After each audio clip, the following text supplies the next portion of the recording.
Hi, everyone. My name is Kim Bruno, and I'm currently the Director of Counseling at St. Paul VI Catholic High School in Northern Virginia. When I attended St. John's University, my name was Kim Daly, so that's why you'll see Kim Daly listed in the program. Prior to moving to Virginia about 5 years ago, I served as a guidance counselor, a guidance chairperson, and eventually the assistant principal of St. Agnes Academic High School in College Point, Queens. I have a background, obviously, in school counseling, which I'll talk more about today. And I earned my administration master's and my doctorate at St. John's University. I'm really happy to have the opportunity to speak to you a little bit about my dissertation. I think you will learn, if anything from me, you'll learn that sometimes it pays off to procrastinate.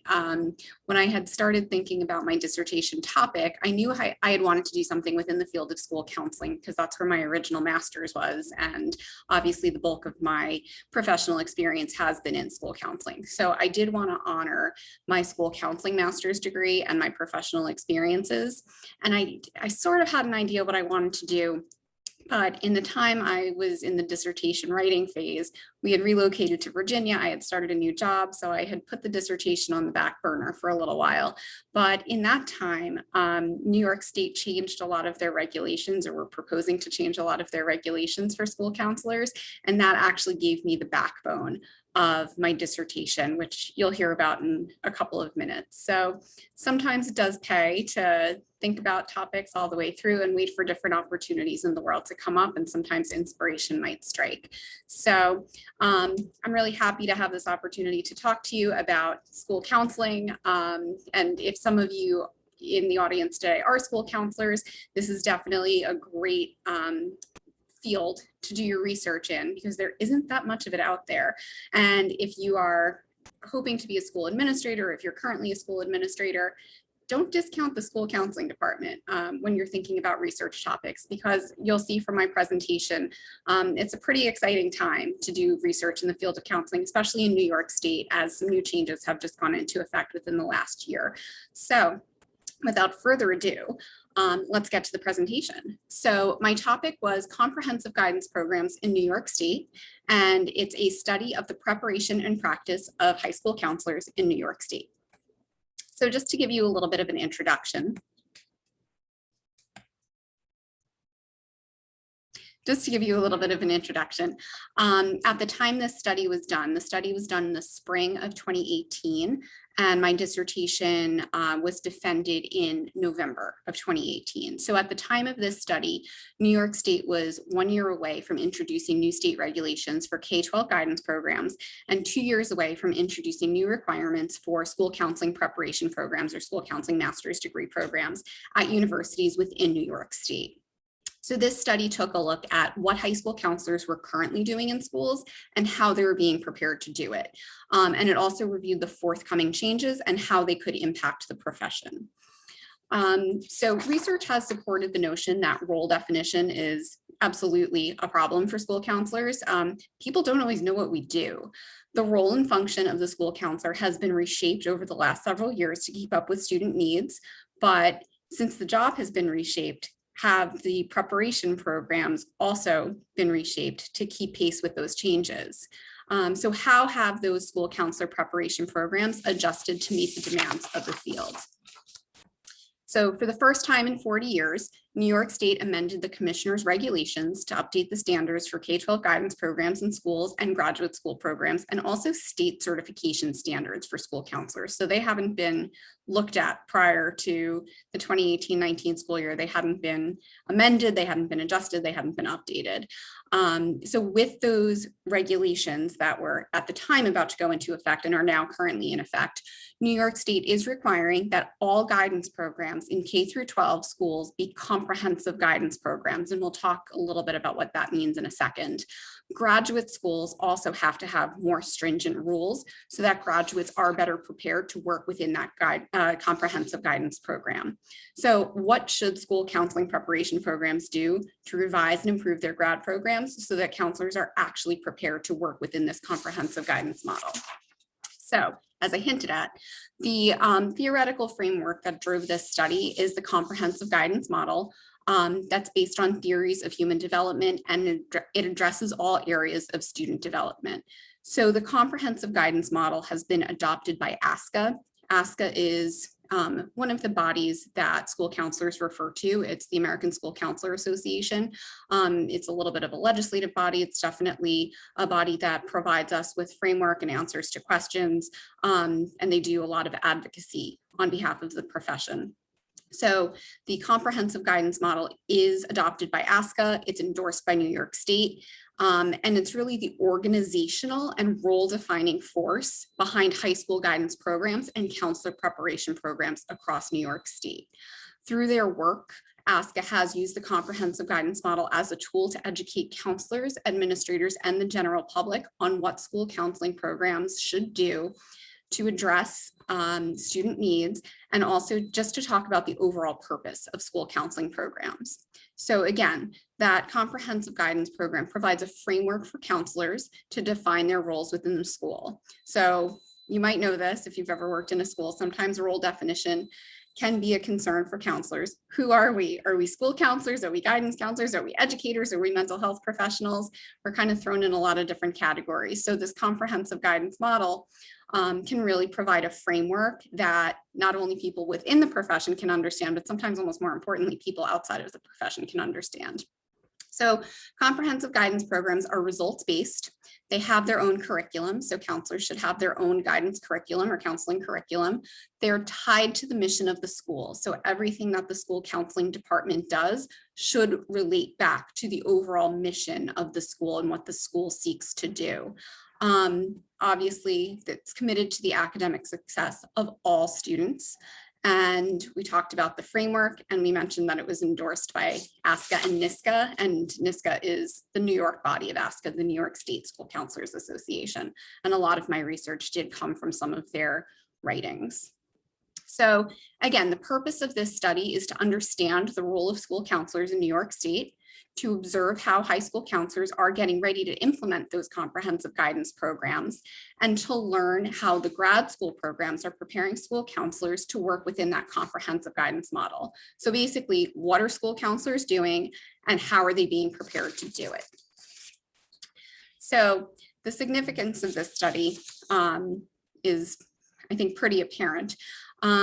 So a study had been done by NYSCA, so the New York State School Counselors Association, and it found that the preparation requirements for school counselors were not adequate to meet the challenges of the career. What they were learning in grad schools in New York State were not building the skills that they needed to fulfill the responsibilities of the job. In fact, a 2006 study found that New York State had the lowest field experience requirements of any state for school counselors. So these new state regulations are really coming in with the goal of strengthening and preparing school counselors to more clearly define their duties and responsibilities.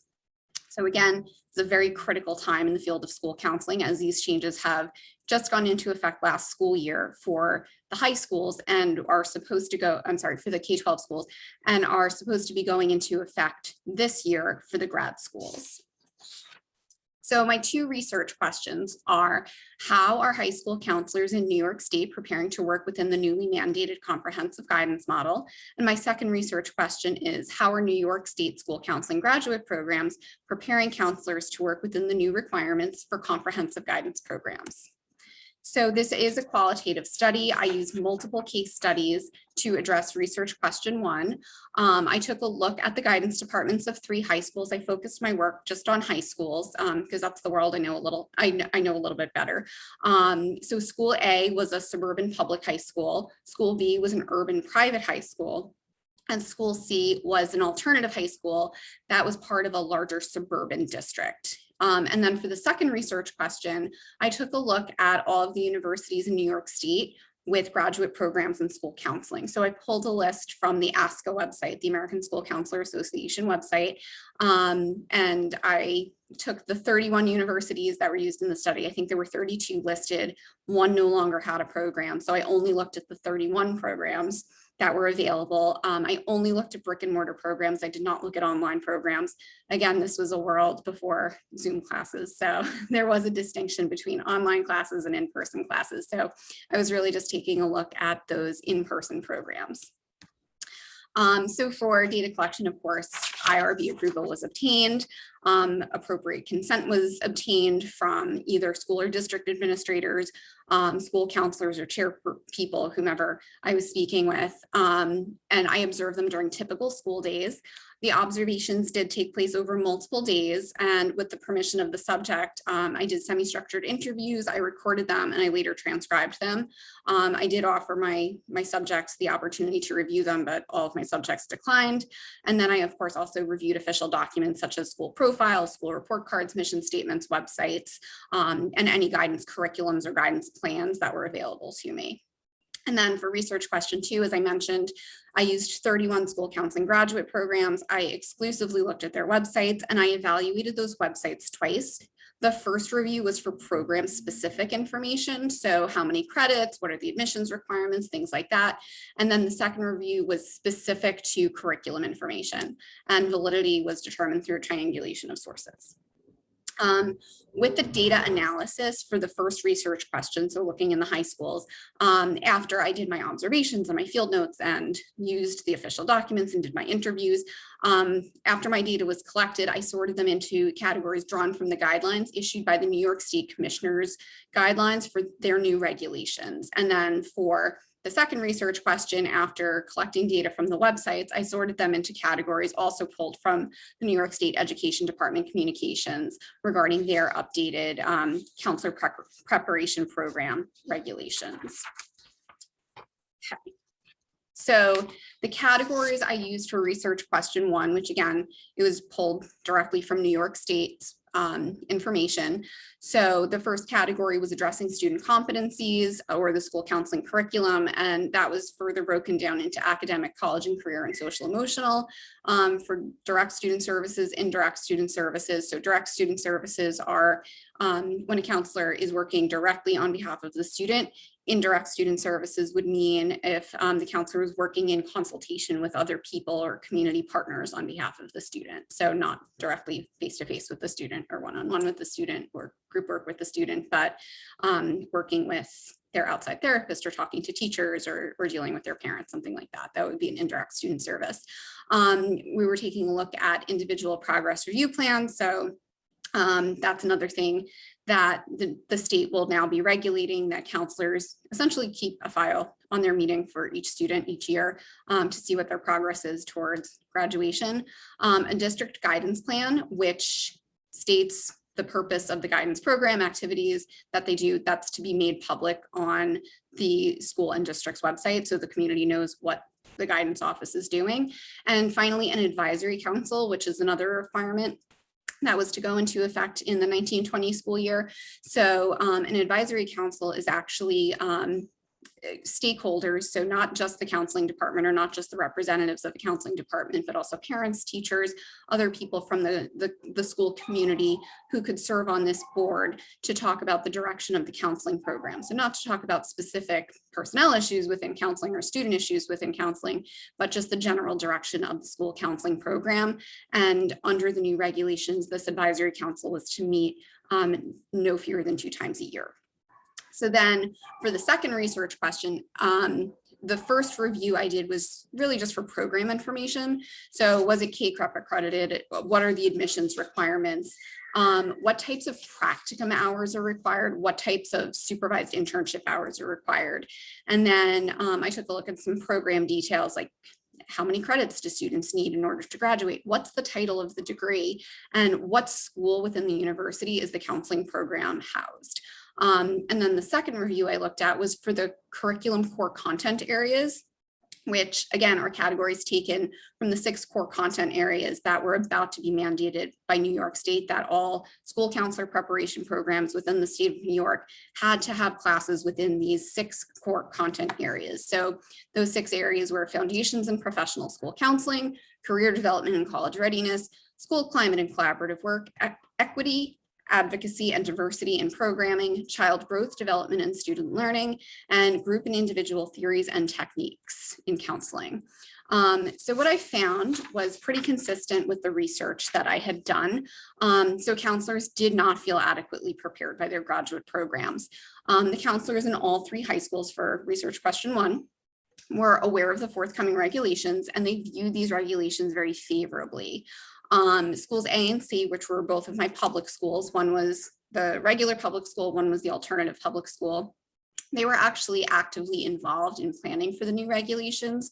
School B was a private school. He was not involved in any of those programs or regulations or updates. And he, at the time, was not planning on implementing any of those changes because the requirements for private schools in New York State are a little bit different with their guidance programs. But regardless, he was very in favor of the changes, very excited. He was aware of them. And all three high schools did believe that these changes would give greater validity to the profession. Specifically, the advisory council that I explained before was considered a bright spot so that stakeholders could gain greater understanding of what school counselors actually do. No one that I interviewed believed that they would need to make major changes in how they were currently doing their job to comply with the regulations, but just, tweak some things like add an advisory council, update the district guidance plan, things like that. And schools A and C were very in favor of updating that district guidance plan, and they were excited to be revising it for the first time in what they thought were many, many, many years. Okay, so some more findings with the graduate programs. They had a little bit more work to do than the high schools did before having to implement their changes. And again, their changes were actually due to go into effect in the 2020-2021 school year, which would be this year. And then something interesting that I found was that although the regulations that the state came out with really heavily refer to the ASCA model and ASCA resources and the comprehensive guidance program, only one of those 31 programs offers a course in implementing the ASCA model, and it's an elective at that school. Some of the programs that I was looking at, they don't meet the requirement for the supervised internship, which is now going to be 600 hours. And many don't even have a practicum requirement, which will be 100 hours. There were also major discrepancies in program information from the title of the degree to the degree in which the school in which the program was housed. So, is the counseling program going to be in the School of Education? Is it going to be in the School of Health Services? Is it going to be in the School of Behavioral Sciences? So no wonder there's a little bit of role confusion. We don't even know if we're all getting the degree from the same school.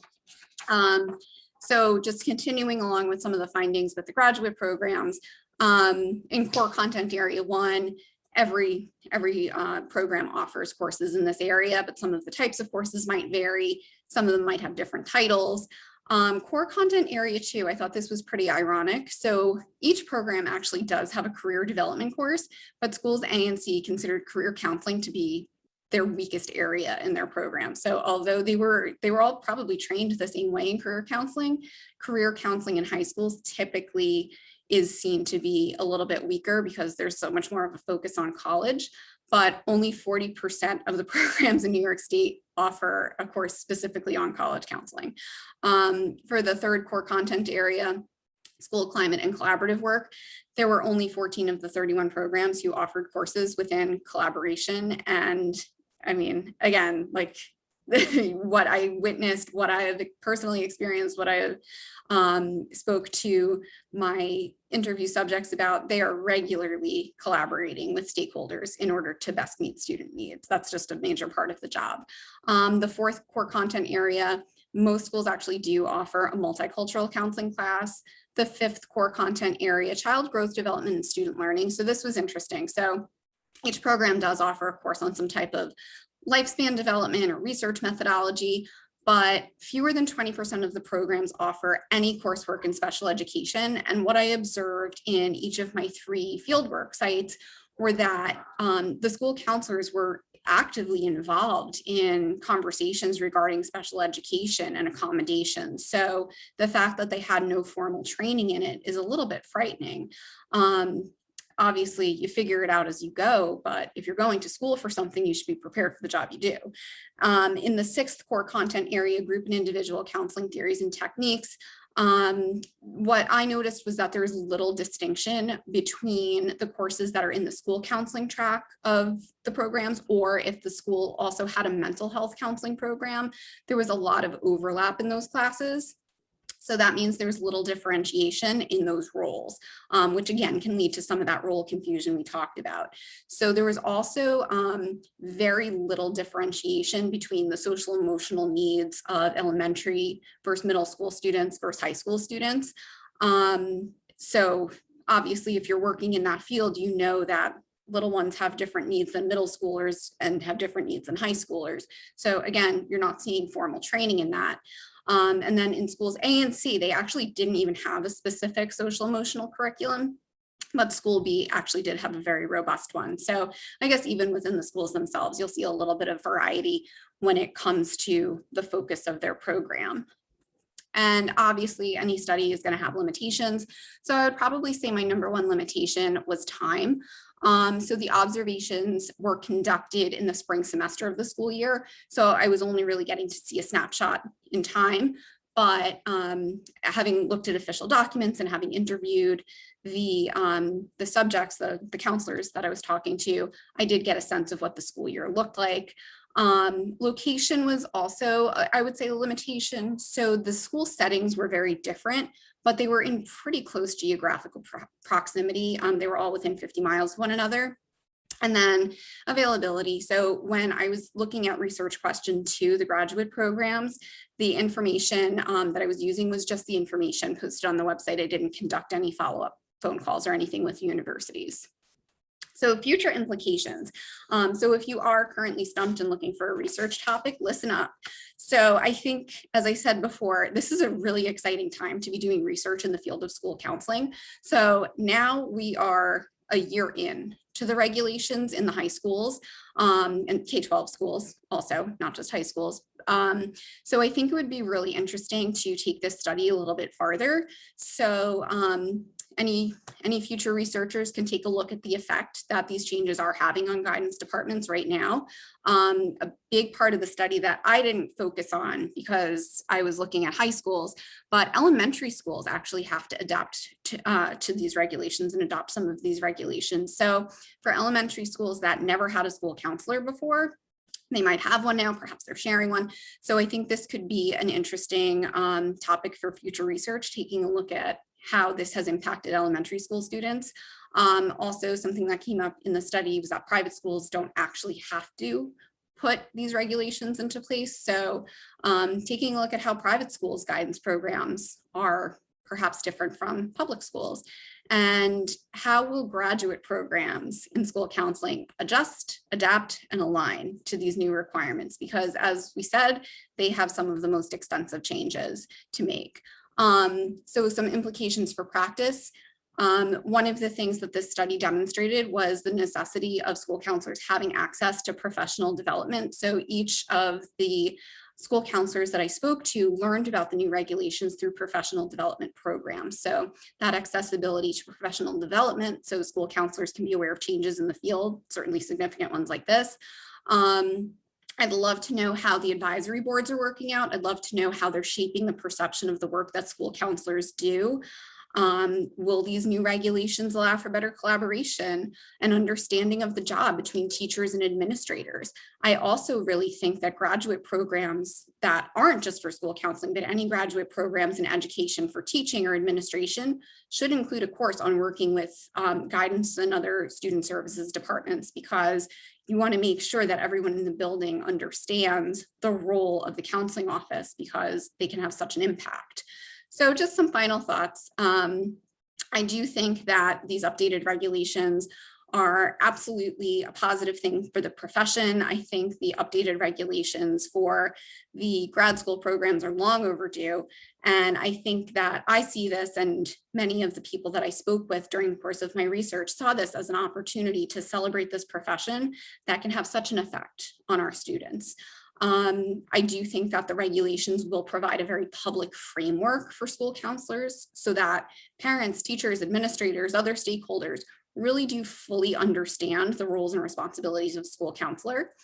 And then finally, school counselors can and do make a difference in the lives of students. They just need to be given the time, the platform, and the recognition to do so. So thank you very much for listening about my dissertation. And if you have any questions, I'm sure my contact information has been provided through the university, so never hesitate to reach out. I'm always happy to talk about my research.